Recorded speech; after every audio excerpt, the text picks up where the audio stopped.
क्योंकि जब आप छोटे से बुलावे के ऊपर ही इतनी भारी संख्या में मौजी साथी इकट्ठे हो गए,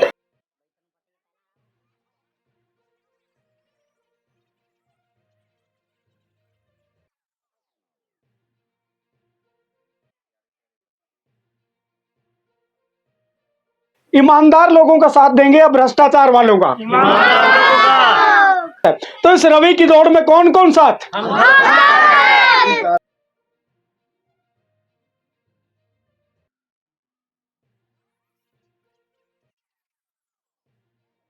कि ये भीड़ किराए की भीड़ नहीं है।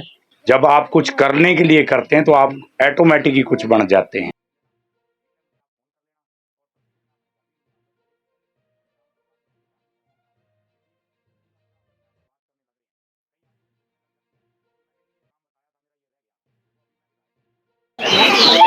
चीका का ऐतिहासिक गांव पोलड़, जहां काफी संख्या में लोग इकट्ठा हुए, हम यहाँ पहुंचे तो देखा क्या कार्यक्रम चल रहा है। रवि तारामाली पहुंचे हैं, जो अक्सर जो गरीब हैं, दलित हैं, एससी हैं, पिछड़े हैं, उनकी लड़ाई लड़ते हैं और अक्सर गरीबों की मदद करते हुए देखे जा सकते हैं। तो इनसे बातचीत कर लेते हैं, आखिर कैसा मजमा है, कैसी भीड़ है, क्या समझा रहे हैं, क्या प्रचार कर रहे हैं। सर, आज ये कैसा मजमा है, कैसी भीड़ है, क्या समझाया जा रहा है? देखिए, पोलड़ जो गांव है ये हमारा अपना गांव है, मेरा परिवार है। इनसे मैं एक स्वाभाविक मुलाकात के लिए आया था चाय पीने, लेकिन मुझे ये मैं मंदिर पे खड़ा होके कह रहा हूँ, मुझे नहीं पता था कि इतने साथी इकट्ठे हुए हैं। इन्होंने तो एक तरह का ये जनसभा की हुई है और जनसभा जो यहाँ साथी इकट्ठे हुए थे, तो मैं इनको एक सुनेहा देने के लिए आया था कि 9 तारीख को अपने हरियाणा के मुख्यमंत्री नायब जी और पूर्व मुख्यमंत्री मनोहर लाल जी और हमारे यहाँ से प्रत्याशी नवीन जिंदल जी चीका 9 तारीख को 3 बजे शाम को एक विशाल रैली को संबोधित करेंगे। तो उनका न्योता देने के लिए इनके बीच में आया था और सभी साथियों ने मुझे आश्वासन दिया कि हम ज़्यादा से ज़्यादा संख्या में उस रैली में भाग लेंगे। सर, हल्के में एक बात और सुनने में आ रही है, जहां दिल्ली में मोदी की गारंटी चलती है, चीका वालों को रवि की ईमानदारी वाली गारंटी पसंद आ रही है। तो राजनीति में रहते हुए पीछे भी आपको एक बहुत बड़ा नोटों का हार पहनाया जा रहा था, तो इतनी संतुष्टि कैसे है? लोग तो पैसे के पीछे भागते हैं।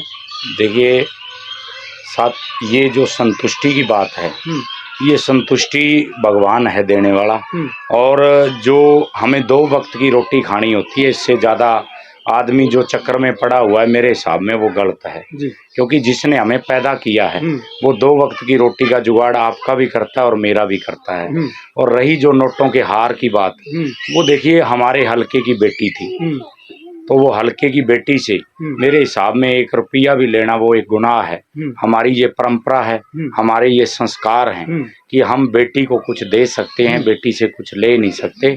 और उसी परंपरा के अनुसार जो आप वो जिक्र कर रहे हैं, और अनेकों इसके अलावा भी बहुत उदाहरण हैं, जो ऐसे 60 से 65 ऐसे परिवार हैं जिनके परिवारों में नौकरी मिली, वो परिवार घर पैसे देने आए, हमने उनको कहा भी ऐसा काम मैं करता ही नहीं जी। और जो बात ईमानदारी की है और अपने दिल बांधने की बात है, वो भगवान की कृपा से होता है, वरना उसकी कृपा के बिना आदमी के अंदर वाला जो जहन है उसके बिना वो काबू नहीं रह सकता।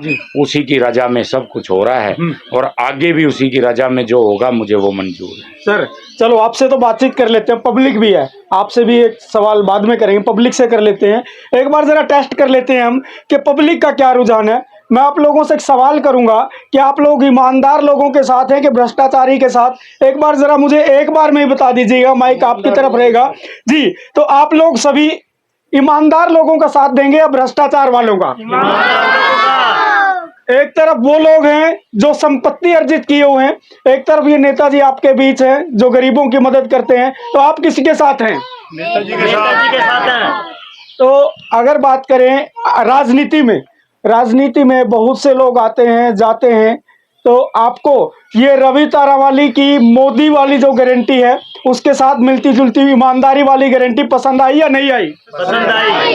चलो, तो नेताजी मैं इनसे इसलिए बातचीत कर रहा था ताकि मुझे भी पता चले कि ये भीड़, आपने वो डायलॉग सुना होगा कि ये भीड़ किराए की भीड़ नहीं है। तो इसलिए मैं थोड़ा सा चेक कर रहा था कि पता चले कि भीड़ कौन सी है। तो नेताजी, जिस तरह हम बातचीत कर रहे हैं, लोगों से भी बातचीत की मैंने, तो बात करें लक्ष्य क्या है आप लोगों का? आप कहते हैं कि मुझे पैसा नहीं कमाना, आप कहते हैं कि मुझे चुनाव लड़ने की भी वो नहीं है, कि मुझे होड़ है पार्टी लड़वाएगी, लड़ लेंगे, पार्टी ने अभी जिम्मेवारी दी है वो निभा रहे हैं। तो कर क्या रहे हैं राजनीति में आप? देखिए, आपको संदीप जी सबसे पहले मैं ये बता दूं कि कुछ लोगों का जो मकसद होता है वो विधायक बनना होता है, मंत्री बनना होता है, सांसद बनना होता है। मेरा मकसद वो नहीं है, क्योंकि आप तिगड़मबाजी से विधायक एमपी तो बन सकते हैं, मंत्री भी बन सकते हैं, लेकिन आप दिलों को नहीं जीत सकते। मेरी जो दौड़ है वो लोगों के दिल जीतने की है, और दिल जीतने की जो दौड़ है ये आदमी को इतनी आगे ले जाती है कि वो सोच भी नहीं सकता। और जो आप सुनते भी अक्सर, मोदी जी भी कहते हैं कि जब आप बनने के लिए कुछ करते हैं ना तो आप कुछ कर नहीं पाते, जब आप कुछ करने के लिए करते हैं तो आप ऑटोमेटिक ही कुछ बन जाते हैं। तो ये जो दौड़ की बात है, मेरे पिताजी ने लंबे समय तक राजनीति की, मेरी माता ब्लॉक समिति की चेयरमैन रही, मैं जिला परिषद में यहाँ से जो विधायक थे उसके बेटे को हराया, तो पार्टी ने मुझे चुनाव भी लड़वाया, आगे भी जिम्मेवारियां मिलती रहेंगी और मिल भी रही हैं। और जहां तक बात मेरी अपने स्वाभिमान की है, मैं ये हर व्यक्ति से कहता हूं अक्सर कि हमारे एक तो सामने वाला चेहरा होता है, एक व्यक्ति के अंदर भी व्यक्ति होता है, आपके भी होगा, मेरे भी है। अगर अंदर वाला व्यक्ति दिन में काम करने के बाद रात को जब हम सोते हैं, अगर अंदर वाला व्यक्ति हमारे से संतुष्ट नहीं तो हमारी जो ये जिंदगी है वो दलदल है।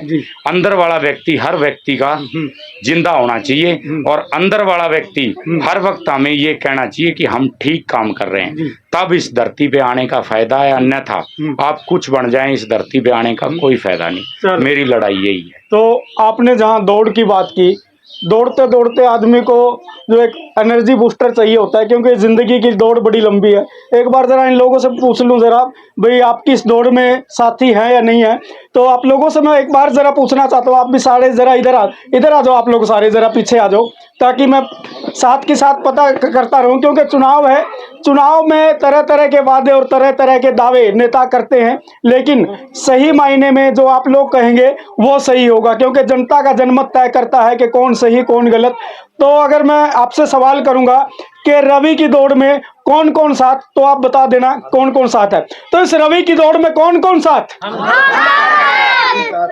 चलो, तो नेताजी हम इनसे बातचीत इसलिए कर रहे हैं ताकि पता चले, और इस बातचीत से आपको भी पता चलेगा आपके इस गांव में सरकार, ये साथी बड़े जोश में हैं। तो चलो, तो ये चर्चा कर रहे थे हम रवि तारामाली से उन तमाम मुद्दों को लेकर जो मुद्दे जनता और आवाम से जुड़े हुए हैं, और हम अक्सर लगातार बातचीत करते हैं गाँव, गरीब, किसान, मजदूर, और उन तमाम मुद्दों को लेकर जो सियासत से जुड़े हुए और समाज से जुड़े हुए हैं।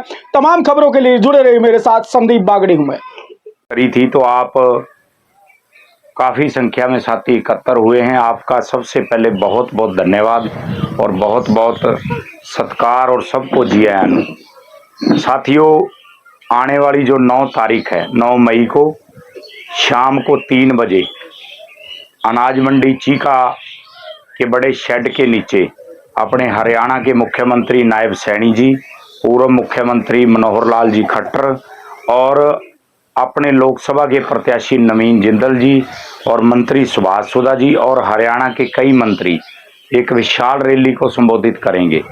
उसी विषय को लेके, उसी बातचीत को लेके आपके बीच में आया हूं। आप इस गांव से, पोलड़ गांव से ज़्यादा संख्या में पहुंचेंगे, क्योंकि जब आप छोटे से बुलावे के ऊपर ही इतनी भारी संख्या में मौजी साथी इकट्ठे हो गए, तो इसका मतलब तो इस बात से एक बात तो सिद्ध होती है कि रैली वाले दिन आप बहुत ज़्यादा संख्या में वहां पहुंचेंगे और मुख्यमंत्री जी के संदेश को सुनेंगे। और साथियों, जहां तक बात है हमारे पोलड़ गांव की, पोलड़ गांव के अंदर इस सरकार में बहुत बच्चे नौकरी पर लगे हैं, और बहुत ऐसे परिवार जो गरीब परिवार थे जिनके पास कोई पैसे का कोई ऐसा कोई साधन नहीं था कि वो पैसा देके किसी दूसरी सरकारों में नौकरी लग जाते, और इस सरकार ने उन बच्चों की काबिलियत को संभाला और आपके बच्चे नौकरी लगे। और आगे भी ये सरकार इसी तरह निरंतर काम करती रहे, इसके लिए हमें सब ने एकजुट होकर काम करना है।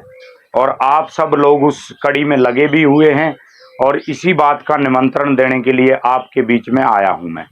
और साथियों, आपने ये मैसेज ज़्यादा से ज़्यादा आगे लोगों को बताना भी है कि 9 तारीख को, क्योंकि जो 9 तारीख का टाइम है ये बिल्कुल ऐसा टाइम है, सारे लोग इसमें काम धंधे से फ्री हो गए, क्योंकि टाइम ही ऐसा रखा हुआ है। सीजन निपट गया, लोग जो बाहर गए हुए हैं वो भी आ जाएंगे, अभी 13-14 दिन का समय पड़ा है, इतने बिल्कुल फ्री टाइम है। और आपने आना है, आपके वहाँ बैठने के लिए बैठने की अच्छी व्यवस्था, आपके खाने पीने की सब व्यवस्था हमारे द्वारा की जाएगी।